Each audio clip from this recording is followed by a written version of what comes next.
Nouveauté à l'horizon! Pim, pim, pim, pim, pim. 2024, nouvelle année, nouveau jeu, nouveau nous! Nouveau nous, checkez-moi ça, la belle chevelure de prince. Oui, vu qu'on l'appelle Stéphano maintenant. Oui, Stéphano Lacaille. Étrange, mais aujourd'hui, on est là pour vous parler de nos 10 jeux les plus attendus de l'année. On a fait des recherches en profondeur, hein? Oui, et comme à chaque année qu'on fait ce genre de vidéo-là, on sait pas si le jeu va être bon ou va être de la merde. Ou s'il Mais on va est là. sortir dans 10 Ouais. ans. Écoute! Parce que Ark, on en a parlé l'année passée. Oh mon Dieu, il n'y a pas un jeu de Rob Davio qui retrace le parcours de l'humanité qu'on avait l'humanité. sur un top il y a Oui. genre 5 ans qui n'est pas sorti encore. Et qui sortira jamais. Alors, juste avant qu'on se lance dans ce fameux top, ça serait le moment pour toi, si ça te tente, mais en même temps, on te supplie, de t'abonner.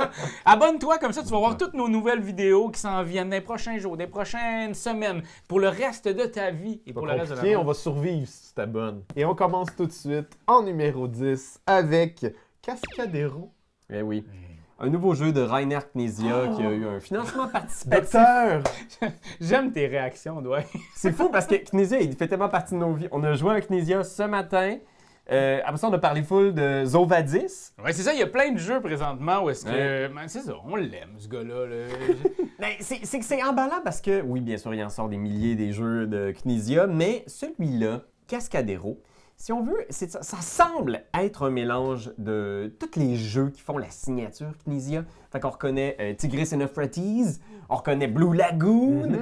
C'est vraiment un genre de jeu où est-ce qu'on a un grand plateau un peu désertique où on va créer des espèces de petits serpentins de messagers.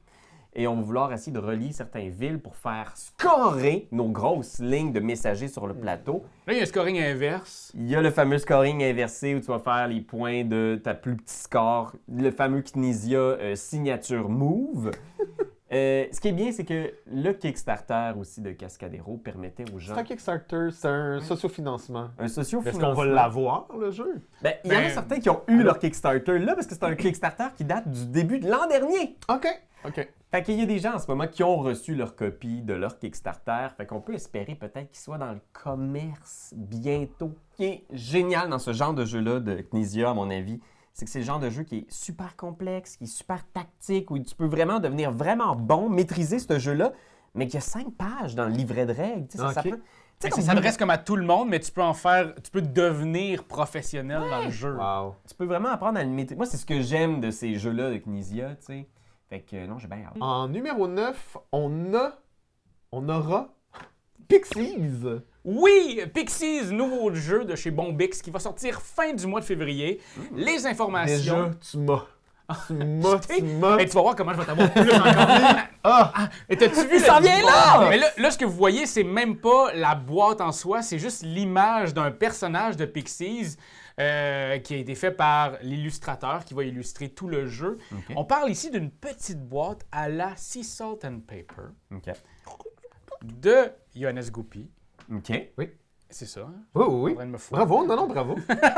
Et en plus, ça se joue très vite, ça se comprend rapidement. Et c'est un jeu où il va y avoir de la méchanceté entre La les discussion joueurs. autour de la discussion table. Qui va peut-être, il y a peut-être des joueurs qui vont se faire malmener. Chose qui, chez Bombix, adore, mais chez Tu-Game, on en raffole. Oui. Ben, c'est sûr que tu sais, c'est excitant. Quand j'ai vu l'illustration, ça m'a fait penser à Sea Salt and Paper. Ouais. Puis c'était un de mes coups de cœur de ce genre de petits jeux de cartes-là. Fait que j'espère retrouver cette émotion-là. Parce que tu sais, quand tu goûtes une fois à ça, après ça, c'est quelque chose que tu chasses constamment dans chacune de tes parties. Mais C'est comme le qui jackfruit. jamais- Enfin, que le jackfruit. C'est quoi le jackfruit? En numéro 9, on a la nouveauté de chez Super Meeple. Ça va être surtout en 8, je pense. Bravo. On a fait 10 puis 9. J'aime ça. En numéro 8, on a World Wonders de chez Super Meeple. Ouais, en fait, là, OK, c'était un peu un bug de notre top, là, parce que... OK. Il est sorti en 2022. Oui. En 2023. En 2022! Il est sorti en 2022. Non, en 2023, Ah, OK. mais la version française arrive maintenant. C'est un jeu magnifique. Qu'on n'a pas joué. On n'a pas joué, fait que regarde, On est excité de le jouer. j'ai très hâte à aller à Cannes pour essayer ce jeu-là. C'est un jeu où on va devoir créer des merveilles. OK. Et tout ça en faisant avec des tétraminos, des petits designs sur notre carte. On a aussi des pistes de scoring et des pistes de construction qui vont nous aider à construire des gogos plus que d'autres. Mais c'est surtout, quand tu crées des merveilles, c'est vraiment des merveilles Oui, en c'est ça. 3D. Elles sont vraiment tout. belles, elles sont un peu uniques, il y en a plusieurs dans la boîte. J'ai vraiment hâte de voir, est-ce que ça va être une course à avoir la merveille en premier? Est-ce qu'une fois que moi je l'ai, tu peux plus venir me la chercher? C'est une affaire de bataille de vrais points sur la gueule. Moi, ça, c'est ce que je te dis, là. Fait que, ouais, c'est ça. Pour moi, en plus, Super Meeple font toujours des gros jeux bien intenses. Ici, c'est un jeu qui se veut familial. Plus familial, C'est oui. un jeu, bien entendu, en 90 minutes, là. Fait qu'on s'en va pas de la ligne d'une heure et demie, là. Oui, oui. Mais c'est un jeu qui semble être plus accessible que d'autres gros jeux qui ont sorti dans les dernières années, comme, ben, ça reste qu'Ark Nova de jouer avec ta fille, là. Ouais, mais tu vois, ça fait exception, ça, parce que j'ai essayé de retenter l'expérience avec des jeux plus intenses, puis c'était exceptionnel parce que c'était la thématique qui parlait Des animaux, ok, ouais. Mais j'avoue que j'ai vu les petites pièces, les petites merveilles, là, Ah puis ça a ouais, vraiment l'air attrayant. Moi, en tout cas, c'est le genre de jeu qui m'a donné le goût de le manipuler, de le shaker comme ça. En numéro 7, Mistborn. Ah, mon Dieu! Le deck building. Oh, OK. Faut Oui. crier fort, là. Ben écoute, ça c'est Très encore une excité. affaire de geek. Il faut savoir que Brandon Sanderson est un auteur. Il a fini La Roue du Temps, entre autres. Il a aussi fait toute la série de Mistborn, Stormlight Archives, etc. C'est un auteur qui est extrêmement connu pour avoir fait le plus gros Kickstarter de l'histoire de l'humanité. 23 millions, c'est ça? Quelque chose de même, une vingtaine de millions pour juste ses livres, qui produisaient des livres secrets qu'il a fait pendant la pandémie. Des livres secrets. Oui, ça s'appelait comme ça, The Secret Books. Et le fait est maintenant que Brotherwise Games, je ne sais pas c'est quoi le deal qu'ils ont avec Sanderson. C'est une maison d'édition de jeux de société et ils vont faire un jeu de miniature dans l'univers du Cosmere. Ils vont faire un jeu de rôle dans l'univers de Sanderson. Et là, c'est un jeu de cartes dans l'univers de Mistborn. Mais c'est pas juste un jeu de cartes, c'est un deck building, là. C'est un Donc, deck building. Un jeu où on va devoir créer. Oui, c'est pas 54 cartes. Ben, Non, c'est ça. Il y a peu d'informations sur le site de Brotherwise Games. Il y a eu beaucoup de spéculations en ligne. Il y en a certains qui ont dit que ça serait un Dominion-like. OK. OK. Et Positif, ça. il faut savoir que ce qui est vraiment génial de Sanderson, c'est son univers, la magie qu'il crée. Et c'est toujours des trucs de magie super spécifiques. Tu sais, dans Mistborn, c'est les... je ne sais plus comment ils les appellent, mais c'est des métallomanciens. Là, ils peuvent contrôler le métal à l'intérieur des gens qui ont différents pouvoirs. Ils peuvent sauter. Fait que, tu sais, moi, je me vois déjà créer un deck avec les différents pouvoirs de contrôle des éléments. Ça a l'air vraiment chouette. En tout cas, Les images sont super. Ça va-tu être un sociofinancement aussi? de ce que j'ai vu, il était censé le sortir au début de comme Q1, Q2 2024. Wow. Fait que ça a l'air de... Très cool, ça. Ça s'en vient. Ils ont sorti un role player d'ailleurs dans l'univers du Cosmere aussi récemment. Fait qu'allez voir sur le site de Brotherwise Games. Si vous êtes un fan de Sanderson, si vous voulez vous initier un peu à l'univers, vous pouvez lire le premier livre de Mistborn. Vous n'êtes pas obligé de le faire, c'est correct. C'est correct. Faites ce que vous Ah voulez. mon Dieu, j'ai été méchant avec Sanderson. Non. Je ne connais pas encore assez l'univers pour me prononcer, mais c'est correct. Notre prochain numéro, c'est Undaunted 2200. Callisto. Ça? Ah ouais. Oui, c'est ça. OK. Oh mon Dieu, j'étais capable de pousser beaucoup de jeux dans Ouais. le temps. Ouais, hein? Mais Pierre-Louis Mais a fait son travail. c'est comme à l'habitude. Ben écoute, il faut... C'est Undaunted, Oui. qui est un jeu de cartes qui se... Qui était connu avec la bataille de Normandie. C'est ça, plus Ouais. de guerre à la base. Exact. C'est un jeu de cartes pour 2 joueurs dans un conflit armé. À la base, c'était tout le conflit de la Deuxième Guerre mondiale. C'est un deck building dans lequel tes cartes en main représentent les unités que tu as ici. Tu joues pas comme des gros bataillons anonymes. Tu joues vraiment une petite unité. C'est Roger. ça qu'on a joué en ligne, toi puis moi? Non, c'était quoi? C'était... Ah, je me mélange. on ok. avait joué à de quoi? C'était bon, par exemple, ça. Oui. C'est pour ça que j'allais dire, c'était bon, mais c'était pas ça. C'était pas Mais les- c'était bon aussi. Les 15 minutes pour la guerre, là, le truc vraiment vite. Là, Oh, on avait joué à ça aussi! Blitzkrieg de Ah, Paolo Mori. oui, on avait joué à ça. Mais oui, ça c'est bon. Allez Ça voir ça. regarde, plein de jeux de guerre. Mouah. La guerre, on adore. Mais tout ça pour dire que ce qui arrive qui est intéressant, c'est que chaque soldat de ton unité a un nom. Puis quand tu risques sa vie sur le champ de bataille, puis qu'il se fait descendre parce que tu l'as laissé à découvert, ben c'est une carte de ton deck ou de ta main qui disparaît. Ouais. Et là, ben, la proposition ici, de ce qu'on semble voir en ligne, c'est de nous amener dans le futur avec ces mécaniques-là. Puis c'est des mécaniques qui sont tellement, tellement bonnes. En fait, moi, j'ai un appétit pour ça. Undaunted, j'en prendrais à toutes les sauces. Je prendrais Undaunted de légumes. Undaunted de légumes, Undaunted de fruits. Undaunted de fruits. Les marques de char! Oui, tu sais, tu fais des courses. Mais fait que j'ai hâte de voir ce qu'il va apporter. Il va y avoir des mecs. Ah!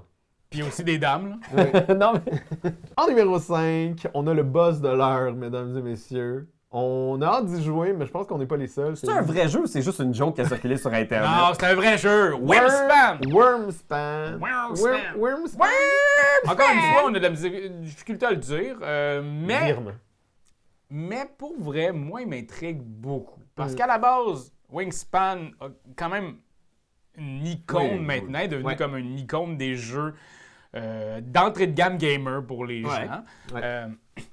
Ici, ça a l'air cool. Moi, les dragons, ils On sont rajoute cool. des dragons, ouais. En fait, c'est ça. Là, ici, œufs de on a dragon. des bébés dragons, des œufs de dragon, des dragons, des cavernes qu'il va falloir qu'on trouve pour amener des dragons, encore une fois, un automa qui va, je l'espère, comme Wingspan, me donner une grande claque à la gueule, parce que solo, j'adore ça. Avoir des claques à la gueule. Oui. Et vraiment, il y a beaucoup, beaucoup de matériel. Et ce que j'aime particulièrement dans les images que j'ai vues, les vidéos, c'est qu'il n'y a pas... On fait pas un copier-coller d'un jeu avec une nouvelle thématique. Mais ça reste que Stone Meyer Games, c'est tout le temps de la Oui. qualité, de l'amour qui a Ouais. été mis. Puis s'il sort ça, c'est pas qu'il l'a fait sur une feuille blanche on the side puis qu'il a voulu faire un paquet de cash. C'est sûr qu'il a voulu faire un paquet de cash, Non, il doit mais croire au jeu quand même. c'est pas Elizabeth Hargrave qui a fait le jeu, c'est Ouais, il y a un d'autres autre designers. auteur. Fait que tu sais, ça aussi, ça va être à voir. C'est pas la plume de cette autrice qu'on avait trouvé très intéressante. La plume. La plume. Hein? C'est l'écaille! C'est l'écaille, c'est la griffe! Un autre. En numéro 4, Galactic Renaissance. Oui, le tout nouveau jeu de Christian Martinez qu'on adore. On avait adoré pour Inish. Oui, vraiment. Puis là, il a l'air d'avoir des similarités avec Inish, ce fameux jeu. Ouais, exact. Mais il y a un fil qui semble un peu similaire. Mais on n'est pas exact. C'est pas Non. un Inish dans l'espace. C'est de comme ce un qu'on comprend. contrôle de territoire. C'est des planètes, en fait. Fait qu'on a ces planètes rondes-là. Il On va va essayer de avoir... gérer le Sénat des planètes. Là. Un Sénat galactique, là. Puis, il y a une mécanique que j'apprécie beaucoup aussi. De ce que je comprends, il va y avoir un draft, mais sur la table. Donc, il va y avoir des actions sur la table. Et moi, je vais choisir cette action-là. Elle ne sera plus disponible pour vous. Ça va être à toi. Tu vas en prendre une autre, tu vas en prendre une autre. Moi, tant qu'il y a le etc. guys, je suis content. Eh oui, c'est ça. Passe ton tour. Je pense que l'espoir qu'on a ici, c'est. Moi, tu sais, j'avais certains. Même chose que pour Wormspan, je trouve qu'il y a quelques bulles d'air dans Inish. Il y a des affaires qui Ah me oui. dérangent un peu. Puis quand on me dit, genre, hey, on a retravaillé un petit peu, il y a un jeu qui est d'une même famille, Lignée, ouais. même lignée, Ouais. j'ai comme espoir d'y aller puis de faire, OK, là, on a des mécaniques qui sont peut-être un petit peu plus. Parce que le Geist, tu vois, les gens adorent ou détestent. Est-ce qu'il va y avoir un Geist spatial? La fameuse carte qui te fait perdre ton tour? De son temps aussi, c'est quoi la saveur 2024 Ouais. de ces mécaniques-là qu'on a Ouais. beaucoup appréciées, mais qui a eu plein de playtests depuis. C'est quoi la nouvelle mouture? On a très, très hâte. Ouais, les jeux de majorité, moi j'aime ça parce que ça. Big. On est en numéro 3. Ah non, mais de ça, là, ça commence à être la crème de la crème. Chronologique. Oui, mais c'est comme un triptyque. 3 enquêtes dans 3 boîtes différentes qui Sortent en même sortiront. temps. Je sais pas s'ils sortent en même temps Ok. ou un peu par... Tu sais, on sait des informations, mais on sait pas toutes non plus. OK. Chronologique, c'est Johan Levet et Fabien Gridel. Mhm. Donc, il nous revient, les deux créateurs de Turing Machine, qui nous revient encore une fois avec ce fameux petit grillage. Ah oui. Ces 3 jeux-là, c'est Babylone, donc c'est Chronologique Babylone, Paris et Cuzco. Oui. OK. Et dans le fond, c'est que c'est une enquête. Il va falloir essayer de trouver quelque chose. Il y a une enquête à propos d'un criminel ou de quelque chose et il va falloir essayer de trouver les déplacements des divers personnages OK. avec cette fameuse carte. Donc, il va falloir poser des questions à une machine et d'essayer de résoudre cette enquête-là. Donc, je trouve ça le fun d'avoir quelque chose qui est maintenant plus une histoire, Narrative. plus narratif Ouais. que des mathématiques. Ça va sans doute rester une grille mathématique. Comme avec Turing des- Machine. Exact. Mais d'amener ça dans un côté où ce qui va peut-être être plus facile à amener dans des soirées. Parce que Turing Machine, c'est quand même Ça peut être rochant, rebutant. expliquant, il y a Pour quelque Faut que ce chose. soit une soirée de fans de Sudoku. mettons. Ouais, Exact. c'est très Dans Sudoku. chronologique, j'ai l'impression qu'on va pouvoir faire, hey, on se fait une petite boîte d'enquête, on a 2, je sais pas combien d'enquêtes Est-ce qu'il y a là-dedans. un truc de gestion de temps? dans chronologique, sais-tu? Ça, je peux pas te le dire. Ok, Je pourrais donc pas. on sait pas si c'est narratif de voyage dans le temps ou si c'est vraiment mécanique. Parce que de toute façon, comme tu dis, il il y a quand même des timings. Fait que, Oui. tu sais, c'est Paris 1920, c'est Ok. Cusco 200, Ah. puis c'est Babylone 2200, genre. Ok. Ouais, ça donne un feeling un peu qu'on voyage dans le temps pour Ouais. résoudre des enquêtes. Moi, en tout cas, c'est comme ça, je vais le voir. Peu Moi importe aussi. ce qu'ils vont me dire dans Moi le livret, aussi. c'est comme ça, je vais le... Moi aussi, c'est pour ça qu'il est en top 3 présentement. C'est pour le voyage dans le temps. C'est comme Inish, là, moi Inish, j'ai jamais vu ça comme on se bat pour la maîtrise de clan celtique. Là. Pour moi, c'est toujours des cosplayers qui se battent pour avoir le meilleur spot à Bicoline. Ça a Ah, toujours été ça toi, ça dans a ma été tête. ça? Peu importe ce qu'ils disent dans le livret. En numéro 2? Ouais. Le jeu vidéo Dead Cells. Ah, mais là, il y a un jeu de société! C'est un Fait jeu de par le scorpion en plus. Scorpion, fait par la gang de Kaidama. Ouais. C'est très, très, très excitant, tout ça. Là. Oui, absolument. Ça va être un jeu. Ben, c'est ça, si vous connaissez un petit peu le jeu vidéo. C'est un. Pas Souls-like, mais un jeu. Ouais, mais. Roguelike? Oui, roguelike. Ouais. Voilà. Mon vocabulaire de jeu vidéo n'est On jamais avait bien loin. si proche. Où est-ce qu'on va explorer de manière coopérative ce plateau-là qui va changer de partie en partie. On va pouvoir sauvegarder entre les parties. Il va Trouver avoir... des armes. Oui, puis c'est ça qui est le fun. C'est comme dans le jeu vidéo, on va avoir on va avoir des armes que, tu sais, notre première partie va être difficile, on va mourir, on va revenir au début, mais on va avoir certaines choses qu'on a Ah trouvées. ouais. Fait qu'on va pouvoir aller plus loin, combattre. Moi, j'ai vraiment hâte d'avoir notre épée qui parle, par exemple. OK. Tu sais, il y a vraiment beaucoup. C'est ça. Si vous êtes fan de ce jeu vidéo-là particulièrement, je pense qu'il va y avoir beaucoup d'Easter eggs. T'as pu jouer, toi, à la version prototypale avant même parce que, dans le fond, là, ça a été sur Kickstarter, Oui. ça a remporté des millions. Là, ils sont millionnaires, tout ce monde-là. là. Ouais, ouais. Fait que j'ai très hâte que ça sorte, mais c'est ça, t'as pu jouer, toi, avant même. Exact. Bon, oui, quand c'était en développement, puis déjà, tu sais, moi, je connaissais pas le jeu à ce moment-là, le jeu T'as vidéo. joué après. J'ai joué après, puis j'ai fait comme, oh, je comprends le buzz, parce que je suis devenu addict de Dead Cells. C'est un jeu extraordinaire, essayez ça. Le jeu vidéo, et j'ai très très hâte de vivre l'aventure du jeu de société. Comme beaucoup de monde, parce que comme tu l'as dit, ça a été un socio-financement succès, qui a ouais. vraiment bien fonctionné. Donc on a hâte de l'essayer. Et ce qui nous amène à notre top 1 des jeux qu'on attend le plus en 2024. Le jeu qu'on attend le plus Hey, pour vrai, ça- s'appelle Altered.